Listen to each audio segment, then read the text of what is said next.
말씀 나누겠습니다. 얼마 전에 신문을 읽는데 좀 흥미로운 인터뷰 기사를 하나 보았습니다.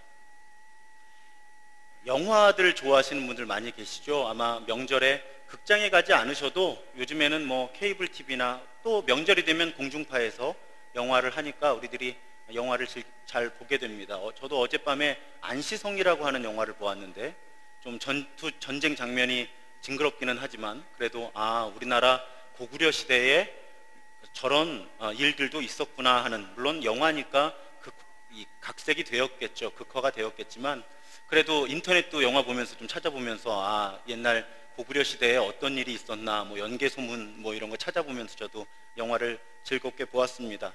영화를 사람들이 좋아하고 영화가 중요한 문화의 형태가 되니까 영화제들이 많죠. 최근에 우리나라 영화가 국제영화제에서 최고상을 받기도 했습니다. 그런데 여러분, 이런 영화제도 있습니다. 서울국제영화제인데요. 서울국제 무슨 영화제냐면 서울국제음식영화제라는 영화제가 있더라고요. 5회가 되었습니다. 그런데 그 영화의 최고상을 받은 그 작품을 만든 분들이 이번에 한국을 방문해서 인터뷰를 한 기사를 보았어요. 단체 이름이 오즈 하베스트라고 하는 단체인데 대표가 로니 칸이라고 67세 된 여자분이었습니다. 그런데 이 단체가 무슨 일을 하는 단체인가 하면 남은 음식을 모아서 음식이 없는 사람들에게 나눠주는 일을 하는 단체예요. 2004년부터 호주에서 이 일을 시작했는데, 그러니까 대형 마트나 호텔, 레스토랑 이런 곳에서 유통기한이 임박한 음식들을 모아서 물론 전혀 먹는데 문제가 없는 음식들이죠. 이걸 1,300곳에 나눠준다고 합니다. 그래서 지금까지 계산을 해보니까 2004년부터 지금까지 1억 2,500만 끼니를 제공을 누군가에게 한 거죠. 그런데 인터뷰 가운데 그런 내용이 있더라고요. 매일 만들어지는 음식, 이 세상에서 매일 만들어지는 음식의 약 3분의 1이 버려집니다. 우리 한국은 버려지는 음식이 심각한 나라 중에 하나입니다. 왜냐하면 음식을 상을 차리는 구조 자체, 문화 자체가 우리나라는 반찬을 많이 해야 되는 구조예요.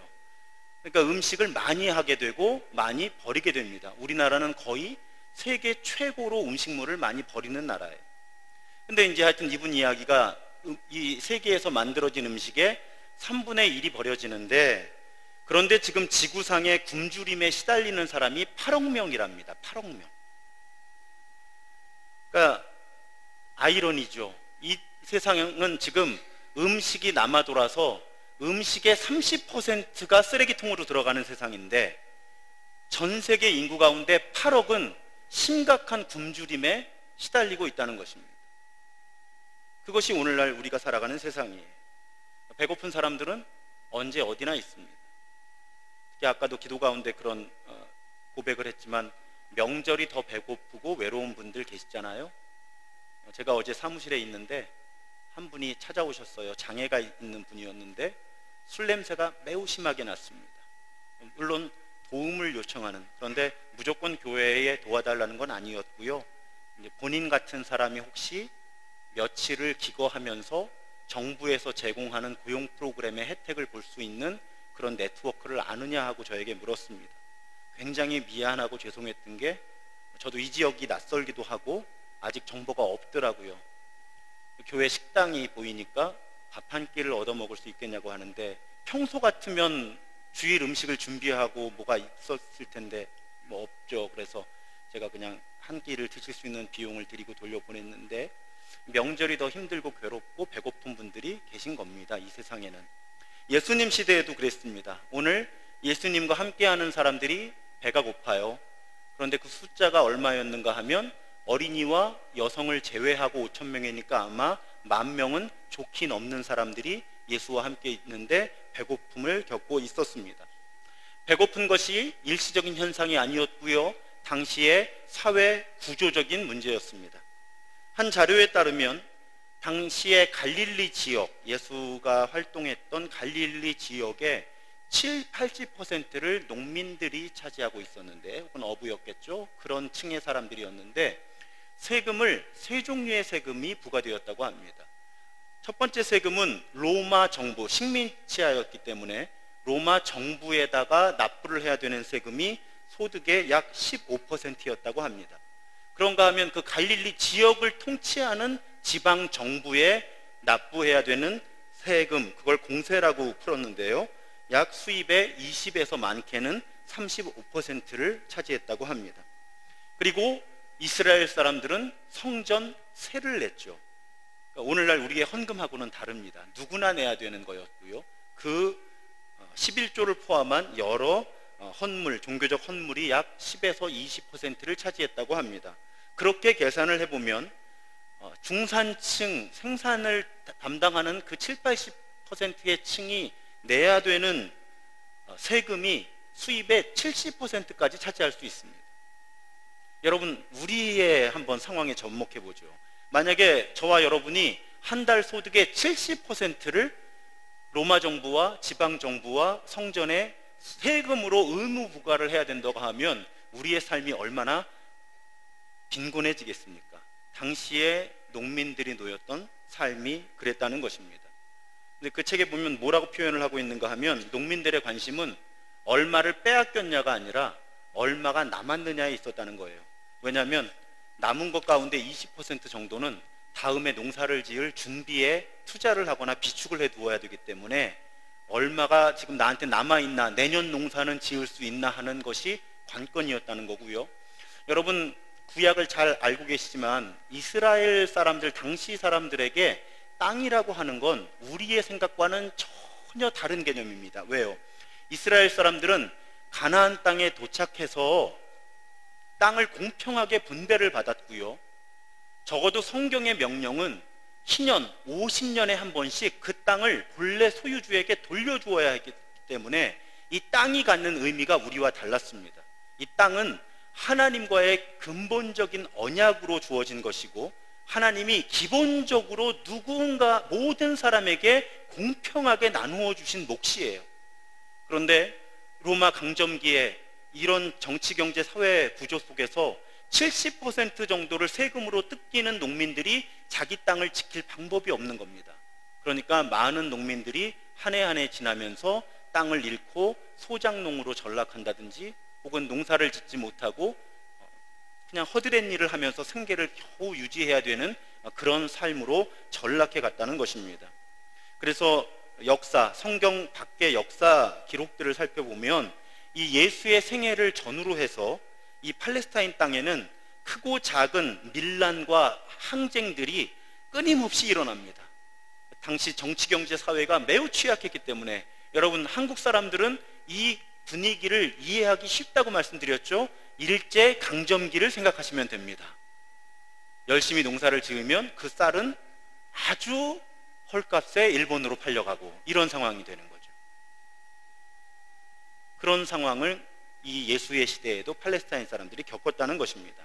그러니까 오늘 말씀해 보면 예수님이 자신과 함께하는 그 10,000명이 넘는 배고픈 사람들을 보면서 목자 없는 양 같음으로 인하여 불쌍히 여겼다 기록되어 있는데, 그냥 그 사람들이 예수를 하나님으로 알아보지 못하고 하나님의 율법이 무엇인지를 깨닫지 못해서 그런 의미로 사람들을 불쌍히 여기신 게 아니라는 거예요. 그것도 포함하지만 그걸 넘어서서 이 사람들은 정말 불쌍한 사람들이었다는 거예요.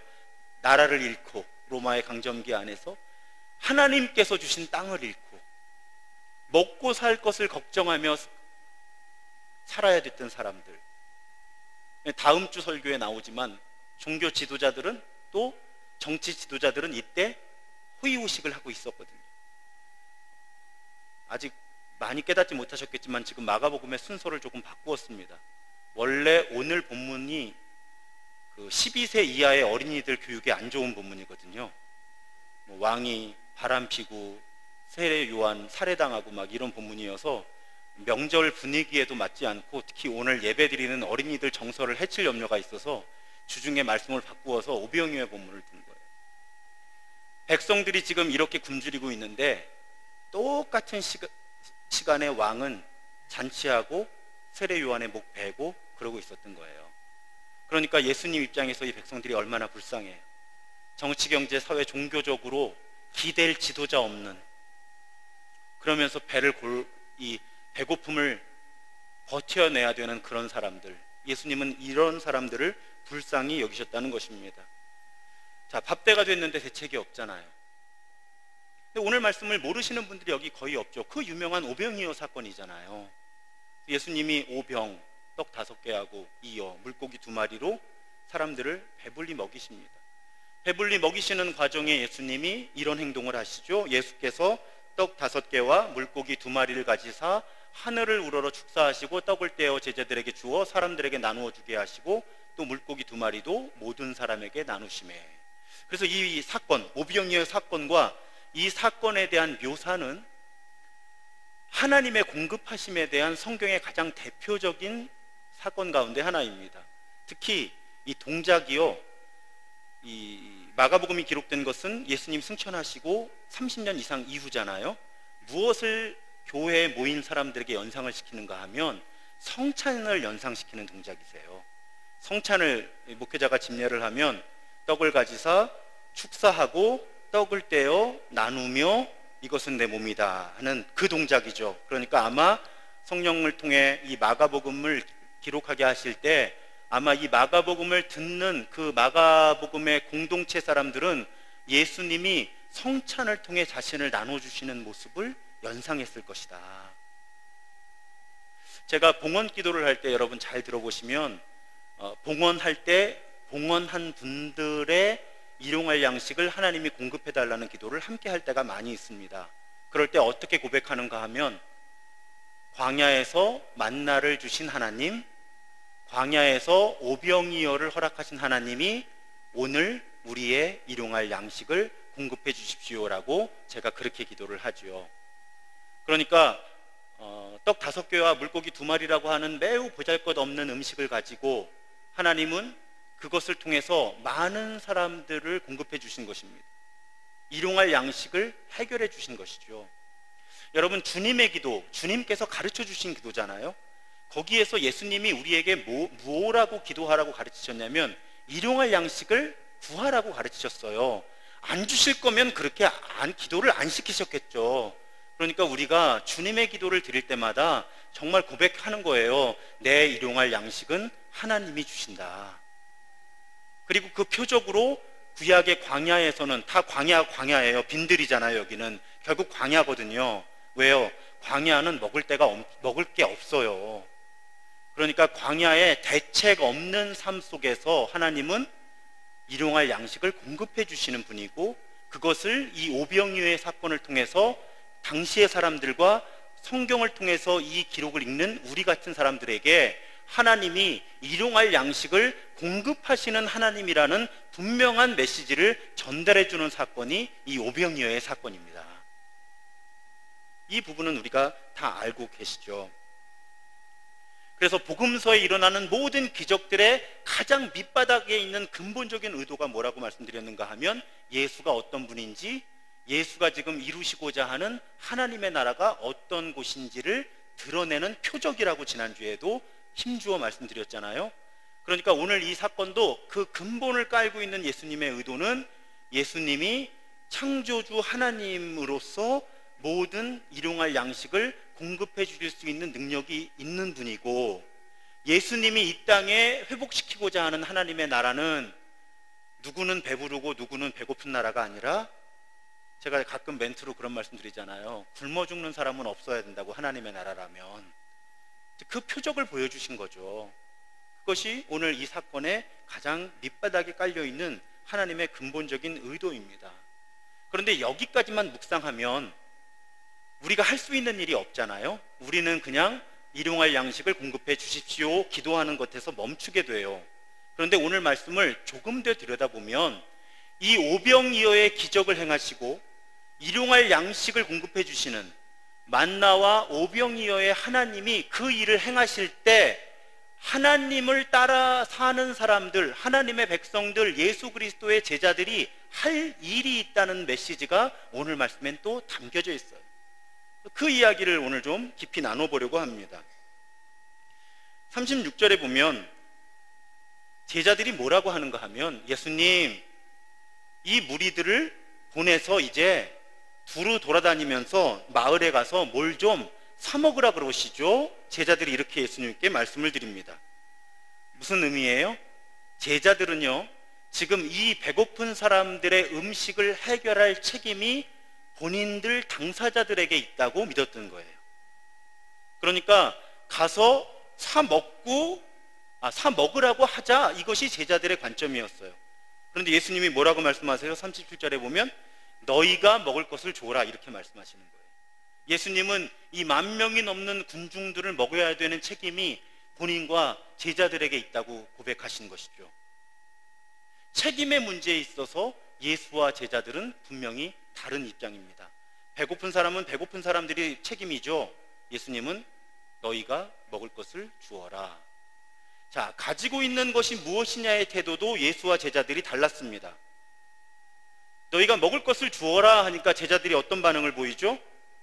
200데나리온이 필요한데 없어요, 주님. 200데나리온이 적은 돈은 아닙니다. 1데나리온이 한 사람 노동자 품삯이니까 만약에 오늘 우리 형편에 5만 원으로 치면 200데나리온이면 1,000만 원이죠. 한 사람이 5만 원이니까 한 끼에 지불할 비용으로 결코 적지 않은 돈이죠. 그러니까 제자들은 200데나리온이 필요한데 우린 없습니다. 그러니까 제자들의 관점은 어디에 있었는가 하면 우린 가지고 있지 않습니다. 우린 가진 것이 없습니다의 태도를 제자들이 보입니다. 그런데 예수님은 다르시죠. 예수님은 뭐라고 표현하시죠? 뭐가 있냐를 보라고 물으시죠. 뭐가 있냐. 제자들에게 지금 없는 거 얘기하지 말고 갖고 있는 게 뭐냐고 물어보신 겁니다. 자, 그래서 떡 5개와 물고기 2마리, 형편없는 양이죠. 그런데 제자들이 간과했던, 모르고 있던 부분이 무엇이죠? 플러스 알파 하나님의 공급하시는 은혜. 그러니까 예수님은 그 오병이어라고 하는 초라한 음식을 가지시고 거기에 축사하셔서 플러스 알파 오병이어의 은혜를 더하셔서 충분히 군중들이 먹게 하셨다는 것입니다. 여러분, 남은 음식이 12광주리, 12는 성경에서 충만함, 완전함의 상징, 남은 음식이 12광주리라는 표현은 얼마나 사람들이 풍족하게 먹었을까 하는 이야기예요. 그러니까 보시죠. 제자들은 배고픈 사람들이 스스로 문제를 해결해야 합니다 라는 관점이었는데 예수님은 너희가 먹을 걸 줘야 돼 라고 말씀하신 거고요. 제자들은 우리가 갖고 있는 걸로는 턱도 없습니다, 우리 가진 게 없어요 라는 태도인데 예수님은 갖고 있는 걸로 나눠주면 돼 하신 거고요. 그 사이를 하나님의 오병이어라고 하는 기적의 은총으로 메워주셨다는 것입니다.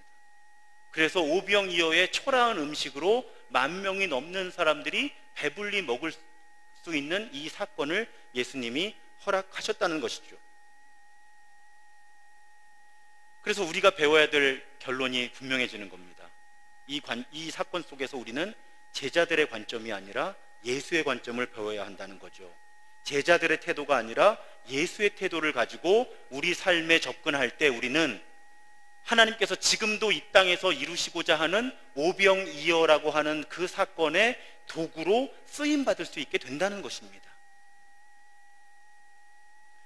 우리 주변에는 늘 도움이 필요한 사람들이 있죠.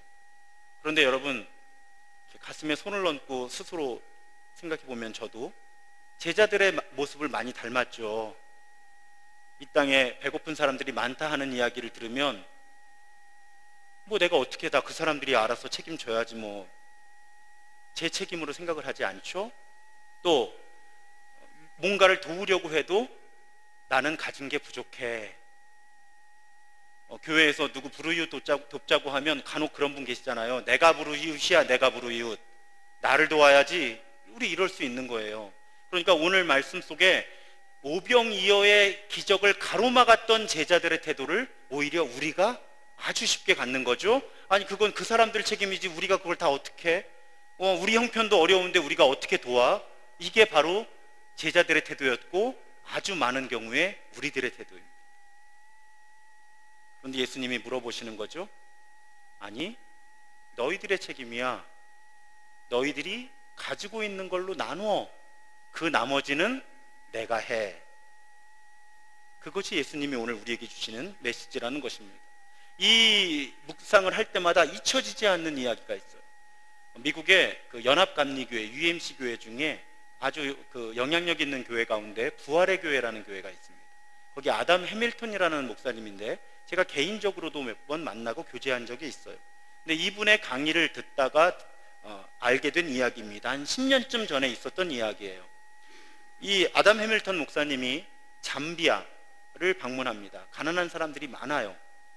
그런데 가난한 마을에 양어장을 만들면 거기서 물고기를 키워서 그 사람들이 그래도 먹고 살 수 있다는 걸 알게 되었습니다. 그래서 그 지역에 알아보았더니 양어장 하나를 파서 조성하는데 비용이 3,000불이 소요되는 거예요. 그러니까 오늘날의 기준으로 하면 360만 원 정도가 양어장 하나를 만드는데 소요되는 거죠. 그런데 그 양어장 하나를 만들어주면 사람들이 그걸 통해서 먹고 살 수 있는 기본적인 생계를 해결할 수 있다는 겁니다. 그래서 이 목사님이 잠비아에서 미국으로 돌아와서 교인들에게 그런 소개를 한 거예요. 이런 일이 있습니다. 그런데 여러분, 그 이야기를 들은 사람 중에 그레이시라고 하는 11살짜리 소녀가 있었어요. 11살. 그런데 이 소녀가 생각을 합니다. 영상을 좀 보여주시겠어요? 자, 양어장이에요. 잠비아 땅에 아담 해밀턴 목사님이 가서 본 거예요. 저렇게 양어장을 만들어주면 저렇게 물고기를 키워서 저 물고기를 팔아서 생계를 유지할 수 있어요. 아주 가난하고 불쌍한 사람들이. 그레이시예요. 여기서 멈춰주실래요? 그레이시가 생각한 거예요. 내가 도와주고 싶은데 뭘 할 수 있을까? 그랬더니 그레이시가 나는 노래 부르는 걸 좋아하는데 이렇게 한 거예요. 그래서 자기가 노래도 만들고 어른들에게 도움을 얻어서 지금 녹음을 하고 있는 거예요. 계속 보여주세요. 그래서 저 그레이시가 녹음을 해서 CD를 만들어요. 그리고 그 CD를 가지고 미국말로 펀드레이징을 시작하는 겁니다. 잠비아 땅에 양어장을 만들어 줍시다 해서. 아담 해밀턴 목사고요, 그레이시예요. 그리고 CD를 들고 있었죠. 1년 반 정도 시간이 지난 다음에 제가 알게 된 건 그레이시가 그 1년 반이 지난 시점에 5개의 양어장을 잠비아에 기부합니다. 15,000불이죠. 1,800만 원 정도의 돈을 모금을 한 거예요. 자기가 만든 CD로. 여러분, 저는 이 그레이시의 이야기가 오병이어의 가장 모범적인 적용이라고 생각을 합니다. 자, 여기도 11살 이상 되는 어린이 청소년들이 있는데, 자, 만약에 우리 가난한 나라에서 오신 선교사님이나 누군가가 영상을 보여주면서 저 땅에 저렇게 가난하고 불쌍한 사람들이 많은데 360만 원, 400만 원이면 우리가 도울 수 있다 할 때 뭐 어린이들 얘기할 거 뭐 있어요? 우리 한번 생각해 보자고요. 그 일을 내 일이라고 생각할 수 있는 사람이 과연 얼마나 있을까요? 특히 어린이나 청소년들이요. 그런데 이 그레이시는 그걸 자기 일이라고 생각했던 거예요. 그러고 나니까 생각한 거죠. 그런데 나는 돈이 없잖아요, 어린이가. 그럼 내가 할 수 있는 일이 뭘까 생각했다가 나는 노래 부르는 걸 좋아해 해서 그걸 가지고 CD를 만든 거고요. 지금까지는 어떻게 됐는지 모르지만 저 프로젝트를 시작하고 1년 반 동안 5개의 양어장을 만들어준 거예요. 여러분, 부모님이 잘 도운 것 같은데 주변에 그런 사람 없었을까요? 너는 아직 어리니까 공부나 열심히 해. 나중에 훌륭한 사람이 되면 그때 가서 도우면 돼. 돕겠다고 해도 뭐 노래한다 그래도 야 아서라, 네가 CD를 만들면 누가 사겠니? 쓸데없는 짓 하지 말고 공부나 열심히 해. 이런 사람이 주변에 없었을까요? 분명히 있었을 겁니다. 그런데 이 그레이시는 오병이어의 기적을 행하시는, 자기가 알고 했는지 모르겠는지 모르지만 너무 이 오병이어의 틀에 딱 맞는 거예요. 내 일로 여기고 내가 할 수 있는 것을 하나님께 드렸더니, 여러분 우리 객관적으로 생각해 보자고요. 11살짜리가 CD를 만들었으면 음악 수준이 높으면 얼마나 높았겠어요. 그런데 바로 그 자리를 플러스 알파를 만드시는 하나님의 오병이어의 은혜가 메워주신단 말이죠. 그러니까 이 아이가 CD를 만들어서 벌 수 있는 돈이 300만 원밖에 안 되면 하나님이 그 갭을 메워주셔서 1,000만 원을 만들어 주시더라는 거죠. 이게 오병이어의 도구가 된다는 것의 의미입니다.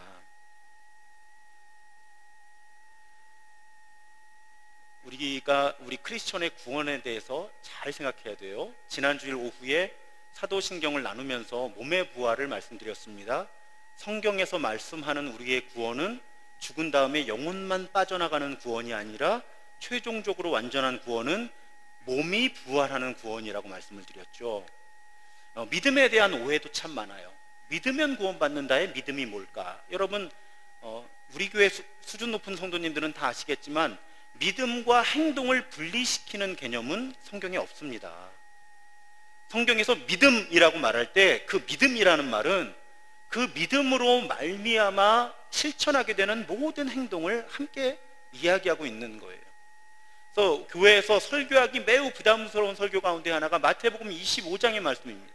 마태복음 25장에 보면 어떤 말씀이 나오는가 하면 예수께서 비유로 말씀하시는데 이 땅에 최종적인 구원이 임할 때의 상황을 예수님이 비유로 말씀하세요. 양과 염소로 나눈다. 여러분 혹시 오해하지 마세요. 여기가 양이고 여기가 염소라는 얘기가 아닙니다. 이것도 신경 쓰이더라고요. 절대 아니에요. 그냥 편한 대로 하는 거니까. 자, 양과 염소를 나누는데 한 그룹은 영원한 구원을 받는 그룹이고 한 그룹은 영원한 벌을 받는 그룹으로 나눠지는 거예요. 근데 기준이 뭐냐 사람들이 묻습니다.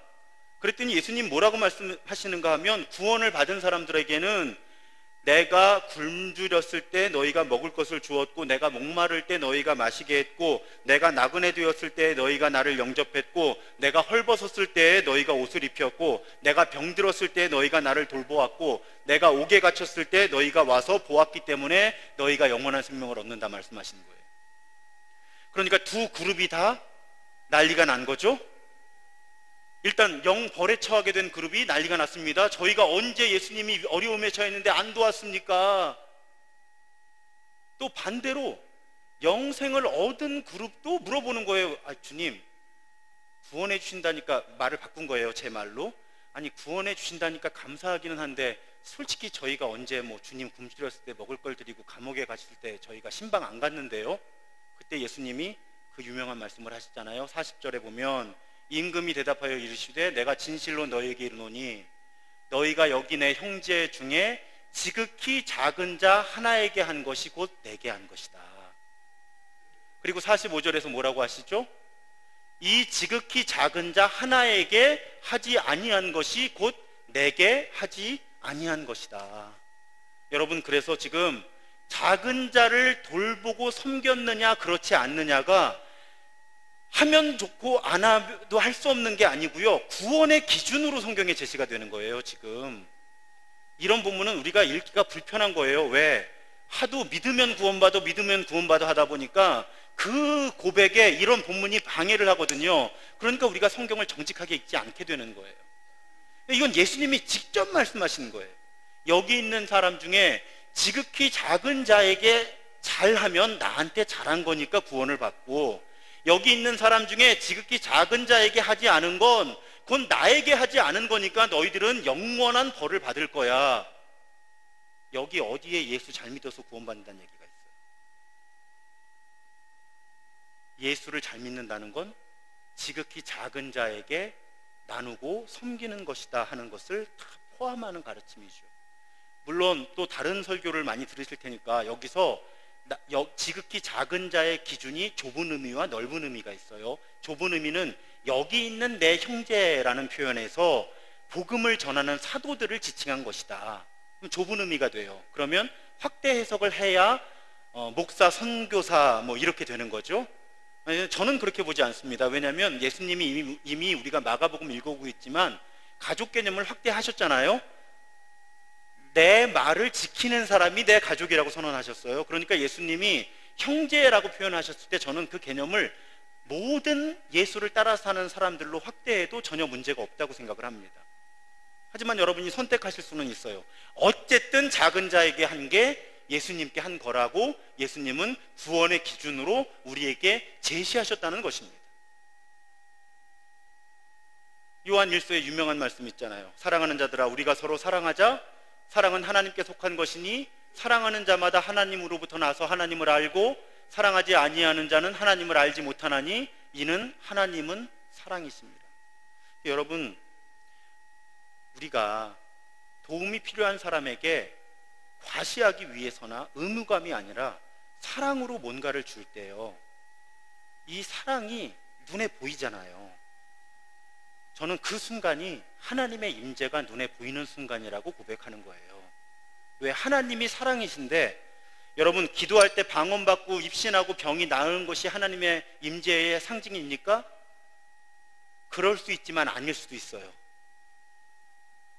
사탄도 그런 일을 할 수가 있어요. 그런데요, 우리가 예수 그리스도의 사랑으로 무엇인가를 다른 사람에게 나눌 때 하나님이 사랑이시기 때문에 그 사랑의 자리에 눈에 보이게 임재하시는 거예요. 그러니까 우리가 하나님의 임재를 확인하는 가장 좋은 방법은 기도하는 것뿐만이 아니라 내가 가진 것을 누군가에게 나누는 것입니다. 그 순간이 사랑이신 하나님이 임재하는 순간이라는 거예요.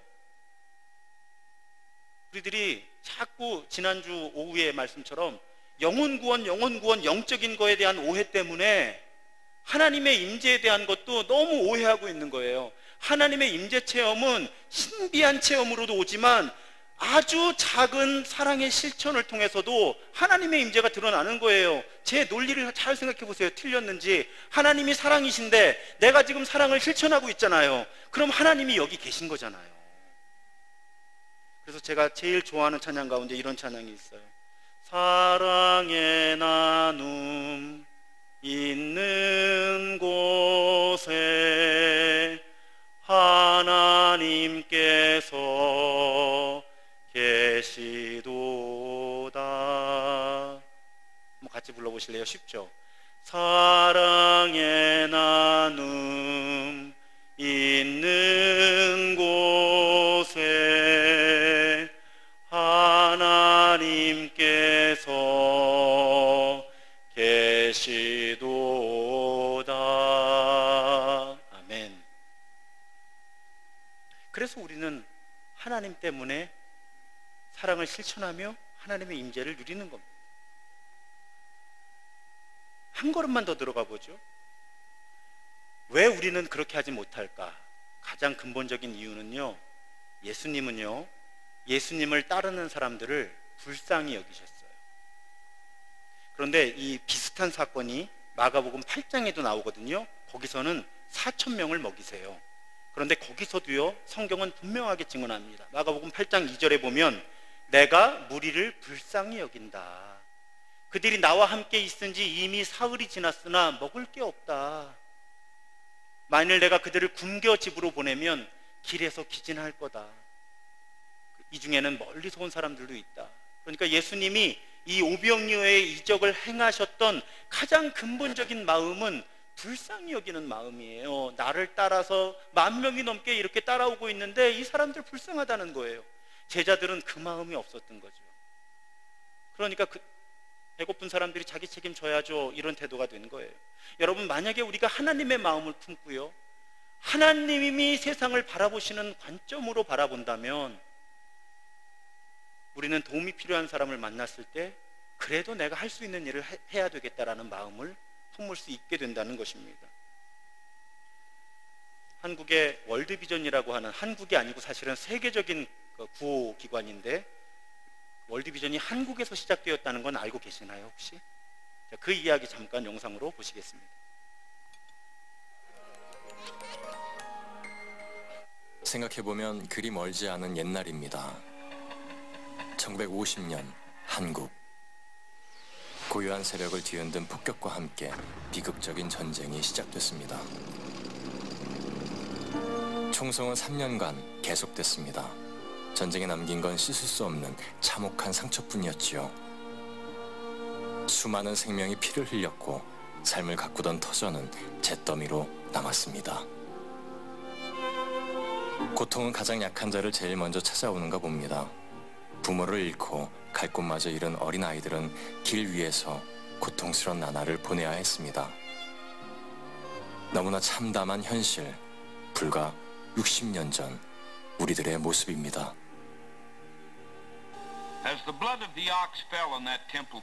고난과 절망 속에 작은 희망 하나가 싹텄습니다.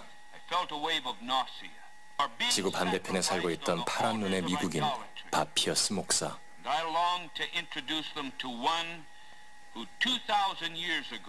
어린 생명들의 슬픈 눈망울에 그가 머나먼 한국 땅으로 찾아온 겁니다. 아직 전쟁도 끝나지 않은 포화 속으로 목숨까지 걸고 말입니다. 밥 피어스 목사는 한국의 참혹한 현실을 기록 영화에 담았습니다. 그리고 미국 전역을 돌면서 영화를 상영하며 도움을 호소했습니다. 희망의 씨앗을 함께 뿌릴 든든한 동지도 만나게 됐는데요. 전쟁 고아와 미망인을 돕고 있던 한경직 목사였습니다. 두 사람은 거리의 아이들을 돌보기 위해 구호기관을 만들기로 결심했습니다. 전 세계 고통받는 어린이를 돕는 월드비전이 이렇게 탄생하게 되었습니다. 전쟁 고아만 무려 20만 명, 외로움과 굶주림에 지친 아이들을 생활할 수 있는 따뜻한 보금자리부터 만들었습니다. 남편을 잃은 여성들을 위해서 모자원도 설립했습니다. 혼자 살기 막막했던 여성들은 이곳에서 자립할 수 있는 힘과 함께 인생에 대한 용기를 얻었습니다. 전쟁으로 상처받은 사람들이 희망을 잃지 않도록 재활교육도 시작했습니다. 희망의 씨앗은 우리나라 방방곡곡에서 싹을 피우고 있었습니다. 전쟁터도 마다 않으며 사랑을 실천한 밥 피어스 목사. 생애 마지막까지 세상에 고통받는 이들을 섬긴 한경직 목사. 월드비전은 두 사람이 전쟁터에서 일구어낸 기적 같은 희망입니다. 밥 피어스 목사님의 기록에 보면 이런 기록이 있어요. 언제 저런 일을 시작하려고 마음을 먹었는가. 고아들에게 밥을 나눠주고 있었는데요. 줄을 쭉 서 있어요. 그러니까 앞에 온 아이부터 이렇게 밥을 다 받아가잖아요. 그러다가 밥이 다 떨어진 거예요. 어떡하나 하는데 저 중간 뒤에 서 있던 아이 하나가 그 자리에서 쓰러져 죽은 거예요. 그걸 보면서 이분이 쉽게 말씀드리면 거룩한 분노를 품게 된 거죠. 그래서 외치기 시작합니다. 내가 살아있는 동안에 밥줄에 서 있다가 밥이 떨어져서 죽는 아이는 없게 해야 되겠다. 그리고 미국에 가서 펀드레이징을 시작한 것이 오늘날의 월드비전이 된 것입니다. 아까 영상에서도 보셨지만 이분이 이 성경책 이 안쪽에 써 두었다고 하는 그 글이에요. 제가 너무너무 좋아하는 말씀인데 성경 구절은 아니지만요. 하나님의 마음을 찢어놓는 그 일로 인해 제 마음도 찢겨지게 하고. 자, 여러분, 우리는 과연 하나님이 기뻐하시는 일에 기뻐하고 하나님이 아파하시는 일에 아파할까요? 오늘 예수님은 무리를 보고 불쌍히 여기셔서 오병이어의 이적을 행하세요. 여러분, 우리 교회 선교하자고 말씀드렸어요. 이번 달 말에 이제 선교부 모이면 제가 국내 선교부에도 미션을 드릴 거예요. 지금 가지고 있는 선교 예산을 올해 안에 가장 우리가 도와야 되는 사람들이 어떤 사람들인지 해서 나누어드리자. 여러분, 감사한 것이요, 지금 우리 교회 선교 계좌에 3천만 원 정도의 돈이 있습니다. 왜냐하면 교회가 재정이 어려워도요, 여러분들께서 선교 나눔 장학으로 헌금하시는 것들을 다른 용도로 전용하지를 않거든요. 그래서 지금 용처들을 지혜롭게 찾고 정책을 만드느라고 가지고 있어요. 이제 정책이 세워지면 나눌 거예요. 얼마 전에 교인 한 분이 저를 찾아오셨어요. 적지 않은 금액을 선교헌금으로 기부를 하셨어요.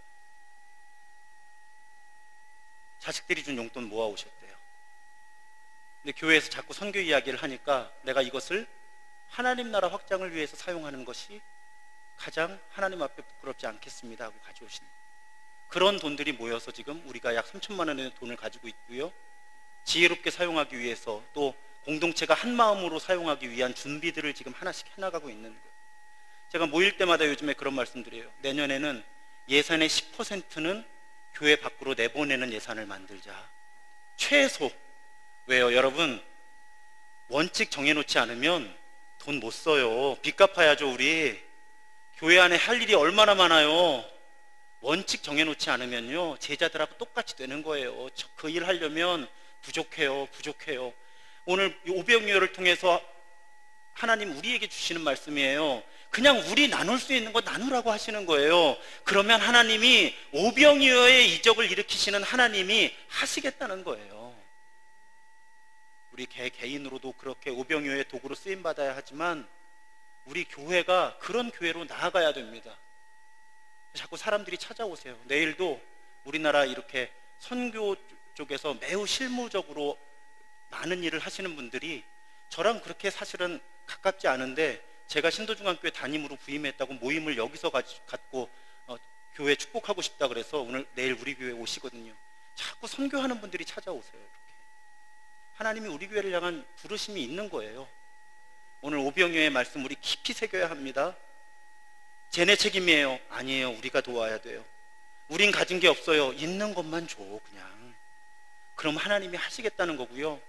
가장 근본적으로. 그런데 자랑 때문이 아니라 의무감 때문이 아니라 무엇 때문에? 하나님의 마음.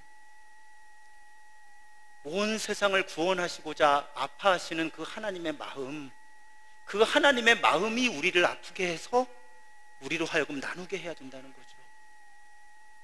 그렇게 진정한 나눔이 있는 오병이어의 삶을 살아가는 우리 모두 우리 교회가 되기를 주님의 이름으로 축원합니다. 우리 찬송 218장 놀라운 사실을 발견했는데 찬송가 중에 이웃사랑을 실천하자는 찬송가가 매우 부족해요. 무슨 뜻일까요? 우리는 다 그동안 하나님이 주시는 은혜만 구했지 우리가 은혜와 사랑을 실천하겠다는 고백을 찬송가로 많이 담아내지 못한 거예요. 깜짝 놀랐어요. 이번에 선곡하다가 찬송가 책에 들어와 있는 600곡 정도의 찬송가 중에 내가 이웃을 사랑하고 실천하고 나누며 살겠습니다라는 고백을 담은 찬송가가 별로 없어요. 하나님이 나를 사랑한다는 찬송가는 많아요. 이것이 오늘날 한국교회의 현주소가 아닌가 하는 생각도 씁쓸하게 해보게 되었습니다. 그래서 218장 내 마음과 정성을 다하여서 우리 1절 2번 찬양하고 제가 축도하겠습니다. 우리 일어나서 찬양하겠습니다.